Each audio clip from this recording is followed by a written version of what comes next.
ಕರ್ನಾಟಕ ಸರ್ಕಾರದಲ್ಲಿ ಇವತ್ತು ಕರ್ನಾಟಕ ಸರ್ಕಾರ ಗ್ಯಾರಂಟಿ ಅನುಷ್ಠಾನ ಪ್ರಾಧಿಕಾರದ ವತಿಯಿಂದ ಈ ಒಂದು ಪತ್ರಿಕಾಗೋಷ್ಠಿಯನ್ನು ನಾನು ಕರೆದಿದ್ದೇನೆ. ನಾನು ಮಹಿಳಾ ಕಾಂಗ್ರೆಸ್ನ ಮಾಜಿ ಅಧ್ಯಕ್ಷೆ ಆಗಿರೋದ್ರಿಂದ ಕೂಡ ಮಹಿಳೆಯರು ಈ ಸಮಾಜದಲ್ಲಿ ಸಮಾನತೆಯನ್ನು ಪಡ್ಕೊಳ್ಳೋವರೆಗೂ ಕೂಡ ನಾವು ಸಮಾಜ ಅಥವಾ ನಮ್ಮ ದೇಶ ಉದ್ಧಾರ ಆಗಲಿಕ್ಕೆ ಸಾಧ್ಯವಿಲ್ಲ ಅನ್ನೋ ಒಂದು ನಿಟ್ಟಿನಲ್ಲಿ ಇವತ್ತು ನನ್ನ ಮಹಿಳಾ ಕಾಂಗ್ರೆಸ್ನ ಇಬ್ಬರು ನಾಯಕಿಯರು ಕೂಡ ನನ್ನ ಜೊತೆಗೆ ಈ ಒಂದು ಪತ್ರಿಕಾಗೋಷ್ಠಿಯಲ್ಲಿ ಇದ್ದಾರೆ.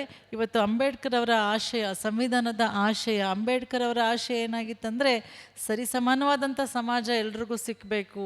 ತಾರತಮ್ಯಗಳು ಏನು ಶೈಕ್ಷಣಿಕವಾಗಿ, ಆರ್ಥಿಕವಾಗಿ, ಸಾಮಾಜಿಕವಾಗಿ ತಾರತಮ್ಯಗಳು ಕಡಿಮೆ ಆದಾಗ ಮಾತ್ರ ನಾವೆಲ್ಲೋ ಒಂದು ಕಡೆ ಸರಿಸಮಾನವಾದಂತಹ ಬುದ್ಧ, ಬಸವಣ್ಣನ, ಅಂಬೇಡ್ಕರ್ ಅವರ ಒಂದು ಆಶಯವನ್ನು ಇಟ್ಕೊಂಡೇನು ಹೋಗ್ತಾ ಇದ್ದೀವಲ್ಲ, ಆ ಒಂದು ಸರಿಸಮಾನವಾದಂಥ ಸಮಾಜವನ್ನು ಕಟ್ಟಲಿಕ್ಕೆ ಸಾಧ್ಯ ಅನ್ನೋದನ್ನು ಅವರು ಮನಗಂಡಿದ್ರು. ಆ ಸಂವಿಧಾನದ ಅಡಿಯಲ್ಲಿ ಇವತ್ತು ಮೀಸಲಾತಿ ಅನ್ನೋದು ಇನ್ನೂ ಮರೀಚಿಕೆ ಆಗಿದೆ. ಮಹಿಳೆಯರಿಗೆ ಮೀಸಲಾತಿ ಯಾವಾಗ ಸಿಗುತ್ತಪ್ಪ? ಮೊನ್ನೆ ಬಿಲ್ ಪಾಸ್ ಅಂತ ಆಗೋಯ್ತು. ಏನು ತರಾತುರಿಯಲ್ಲಿ BJPಯ ಕೇಂದ್ರ ಸರ್ಕಾರ, ಮೋದಿಯವರ ನೇತೃತ್ವದ ಕೇಂದ್ರ ಸರ್ಕಾರ ಕಳೆದ ಬಾರಿ ತರಾತುರಿಯಲ್ಲಿ ಬಿಲ್ಲನ್ನು ಮಂಡನೆ ಮಾಡ್ತು. ಆದರೆ ಅದು ಕಾರ್ಯರೂಪಕ್ಕೆ ಯಾವಾಗ ಬರುತ್ತೆ?